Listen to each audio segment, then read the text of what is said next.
Good Morning Business, le grand entretien. 7h44 sur BFM Business et sur RMC Découverte. Notre invité aujourd'hui dans le grand entretien avec Raphaël Legendre, c'est Anne-Marie Idrac. Bonjour. Bonjour. Vous êtes la présidente de France Logistique, entre autres, puisque vous êtes aussi présidente du conseil d'administration de la SANEF, administratrice de Saint-Gobain, de Total Énergie, d'Air France KLM. Ah, c'est fini. Je ne suis plus malheureusement chez Total Énergie Saint-Gobain, mais je suis administrateur d'AFKLM, oui. Là, vous y êtes toujours. Vous avez été secrétaire d'État au commerce extérieur, vous avez été présidente de la RATP, vous avez été présidente de la SNCF. Et donc aujourd'hui, vous portez la voix des acteurs privés de la filière logistique française. 10% du PIB, 1,8 million d'emplois. C'est aujourd'hui le lancement du 42e édition du Salon international du transport et de la logistique. C'est jusqu'au 3 avril, porte de Versailles. Sujet numéro 1, ici comme ailleurs, la guerre commerciale. Comment on se prépare dans la logistique sur ces questions de douane dans un secteur qui est déjà fragilisé en partie. Est-ce que vous voyez venir des difficultés, notamment sur le tissu de PME ? Alors, d'abord, il faut rappeler ce que c'est la logistique. Ça vient d'ailleurs de l'art de la guerre. C'est l'art d'apporter, d'acheminer les bons produits au bon endroit, au bon moment et dans les meilleures conditions. Alors, c'est vrai qu'aujourd'hui, le tissu logistique français, il est assez fragilisé par la crise. Le pouvoir d'achat, nombreux secteurs industriels en difficulté. Et c'est vrai que pour le tissu, en particulier des PME du transport et du transport routier, c'est l'essentiel de l'activité de transport, on a atteint un niveau de défaillance, un taux de défaillance assez inédit. Enfin, on remonte au niveau de la crise autour de 2010.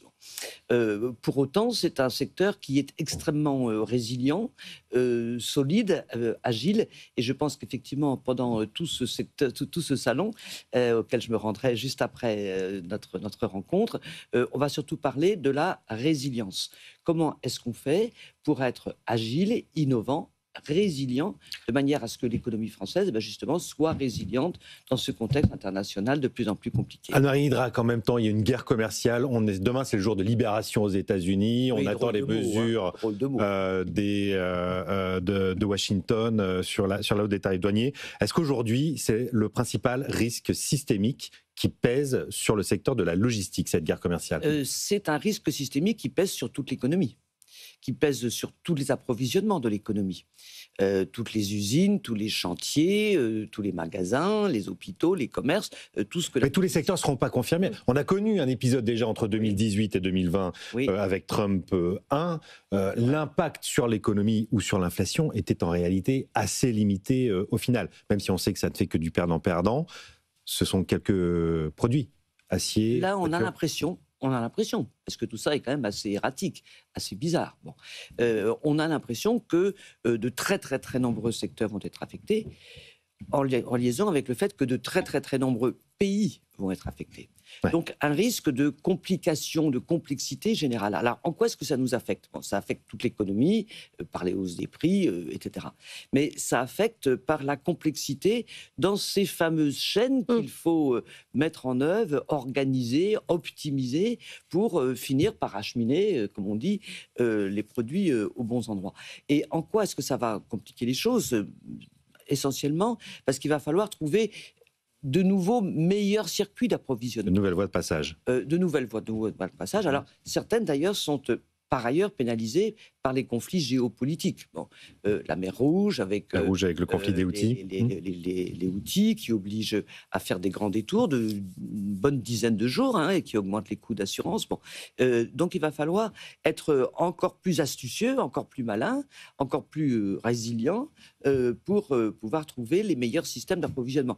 En particulier d'approvisionnement intra-firme, puisque c'est une très très grosse proportion du commerce international. Et au droit de douane, il faut ajouter aussi les obstacles non tarifaires.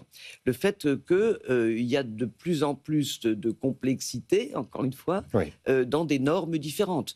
Et donc des certificats d'origine, des papiers, une complexité documentaire, lesquels d'ailleurs les logisticiens sont très armés, ils ont l'habitude, ça fait partie du métier, mais une très grande complexité qui va nécessiter d'être, encore une fois, résilient, agile, innovant. Anne-Marie Idrac, 2 tiers des personnes interrogées part, Capgemini affirme que leur entreprise étudie une stratégie de réindustrialisation. On était à 59% l'an dernier. C'est des questions qui sont posées aux grosses entreprises. Est-ce que vous voyez un mouvement de régionalisation, de relocalisation, où il faudrait faire bouger des chaînes logistiques entières, faire bouger des entrepôts? Alors, la relocalisation, c'est quand même très lourd. Je veux dire, des entreprises qui ont installé, investi des usines, surtout s'il y a peu d'années, elles ne vont pas réinstaller du jour au lendemain les usines. Par contre, on assiste effectivement à un mouvement qu'on pourrait appeler de régionalisation de la mondialisation. Deuxièmement, à une diversification des fournisseurs, plutôt que d'en avoir un seul en Chine, peut-être deux en Chine, mais aussi autour du bassin méditerranéen, en Asie du Sud-Est, etc., etc. Et donc, qu'est-ce que ça signifie pour la logistique? En fait, qu'il en faut plus. Quand vous avez plusieurs sources d'approvisionnement, il faut davantage d'endroits où stocker et davantage de transport. Donc, oui. Donc pour vous, ça c'est bien. Pour nous, c'est effectivement une possibilité de montrer à quel point on sait s'adapter. Alors, on l'a fait avec le Covid.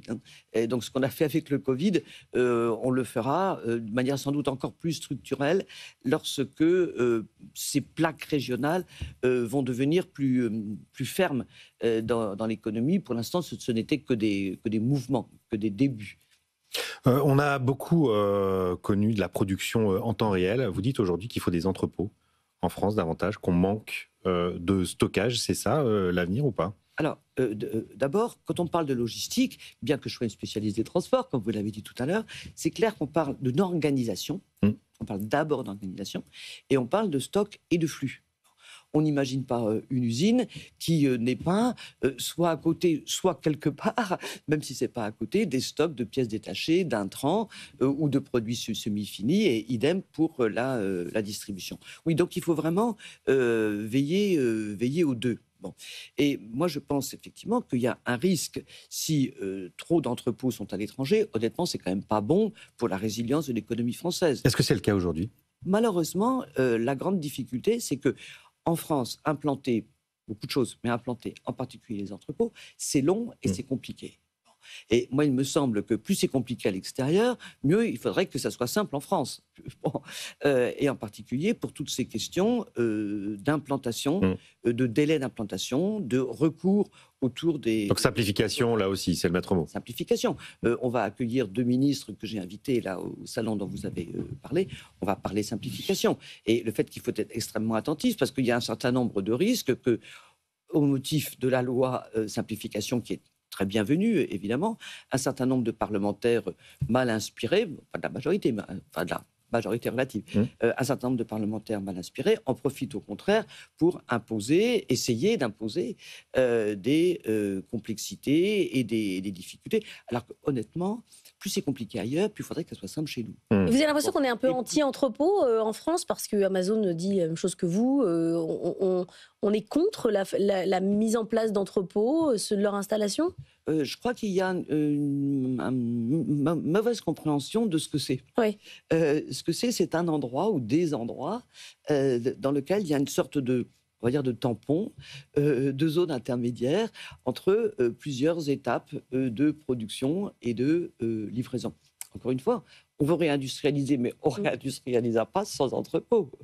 Industrie... Notamment sur les questions d'armement aussi.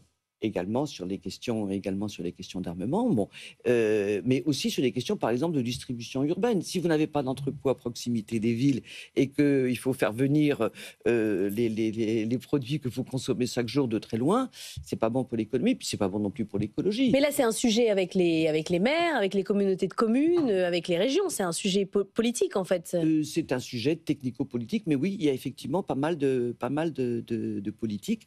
Alors même que pendant le Covid, l'opinion publique s'est bien rendu compte que s'il n'y avait pas de logistique, c'est-à-dire y compris des entrepôts et des camions, puisque c'est essentiellement, et ça restera longtemps, du transport par camion, tout simplement, on n'est pas approvisionné.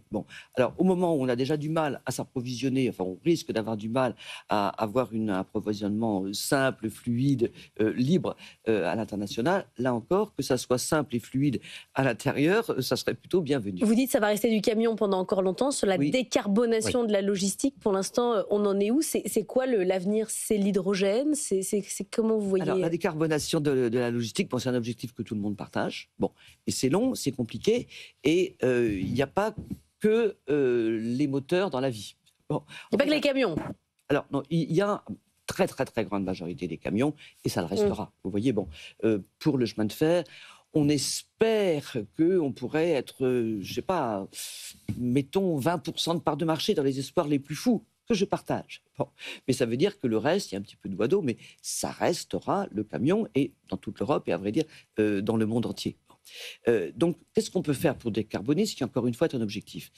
Agir sur les motorisations, bon, c'est un peu la partie émergée de l'iceberg, et on ira tranquillement, au rythme qu'il faudra, vers l'électrification. L'hydrogène, on n'y croit pas trop. Hein. D'accord. Bon. Et pour ça, il faut des camions à des prix abordables. Aujourd'hui, c'est 3 fois le prix d'un camion diesel. Et même si le gouvernement a fort judicieusement mis en place des aides, bon, il y a quand même beaucoup d'entreprises, surtout dans le contexte compliqué, fragilisé qu'on a dit, qui hésitent à s'engager trop fortement. Bon. Donc, les motorisations. La massification. Donc, c'est le chemin de fer, c'est la voie d'eau, bon, mais c'est aussi mieux remplir les camions,